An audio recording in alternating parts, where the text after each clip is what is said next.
បាទជំរាបសួរបងប្អូនបាទថ្ងៃនេះថ្ងៃសៅរ៍បងប្អូនបាទថ្ងៃសៅរ៍ចុងសប្តាហ៍ពេលល្ងាចជ្រៀតពេលពីការងារផ្លូវការផ្សេងចំណាយពេលវេលាមកធ្វើការងារមិនផ្លូវការមិនផ្លូវការរបស់ខ្ញុំនឹងគឺជាចុចផ្អែកបែបផ្ទះនឹងឯងបាទដោយសារតែខ្ញុំមាននិស្ស័យស្រឡាញ់លើការដាំដុះផងអញ្ចឹងទៅក៏ថ្ងៃនេះមកធ្វើដីបាទ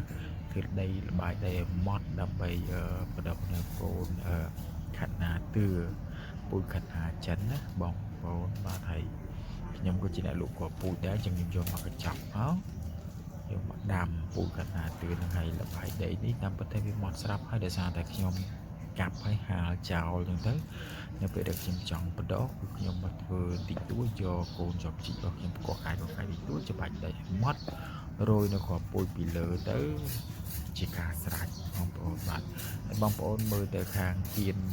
ដើមចេករបស់ខ្ញុំខាងនេះចេកណាំវ៉ាទឿបងប្អូនបាទចេកណាំវ៉ាទឿជាងដាំទៅដើម្បីយកមកលុបទេនៅពេលវាធំទៅវារៀងមកលុបបាទដោយសារគៀននោះគឺខ្ញុំដាំដើមកវាញដើម្បីរុក្ខជាតិកវាញហ្នឹងគឺវាអត់ត្រូវការពលឺថ្ងៃទេអញ្ចឹងក៏គិតថាដាំ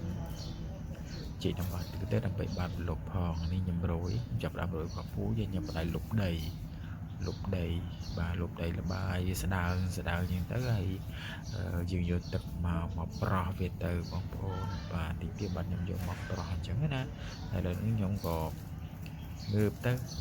ហូតទៅយកចប់ជីកហ្នឹងទៅជីកអាកូននោះចិត្តហ្នឹងគឺកូនស្បៃទឿបាទកូនស្បៃទឿវាគ្រប់អាយុដែលអាចដាំបានហើយខ្ញុំយកមករៀបវាដាំជារងបងប្អូនមកគៀនហ្នឹងមានរងបាទរងបន្លែខ្ញុំលក្ខណៈតិចតួចហ្នឹងបងប្អូនបាទដាំកំសាន្តផងដាំកាត់បន្ថយ stress ផងហើយក៏ផលប្រយោជន៍ហ្នឹងគឺបានបន្លែធម្មជាតិញ៉ាំអញ្ចឹងទៅបងប្អូនប្រហែលជាទុកដីតនេចោលឯផ្ទះដែរយើងចេះតែធ្វើទៅហើយម្យ៉ាងជាចំណូលចិត្តរបស់ខ្ញុំផងខ្ញុំចូលចិត្តការអញ្ចឹងណាបងប្អូនបាទហ្នឹងហើយអញ្ចឹងសម្រាប់បងប្អូនដែលតនេសេះសល់ពីការងារអាចសាកល្បងចឹងបានព្រោះវាមានអត្ថប្រយោជន៍នៅពេលដែលយើង stress ពីការងារ stress ពីការរកស៊ីយើងអាចមក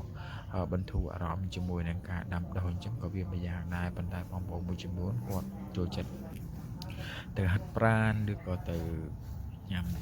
ជួបជុំមិត្តភក្តិអីចឹងណាបងប្អូននេះខ្ញុំចាប់ផ្ដើមយកទឹកមកខ្ញុំចាប់ផ្ដើមប្រោះទៅលើអាកន្លែងដែលខ្ញុំដាំកណ្ដាលទឿនឹងបាញ់ហ្នឹងបងប្អូនបានអាហ្នឹងជាមើលថា3ថ្ងៃ4ថ្ងៃចាប់5ខែមាត់ចាបហើយ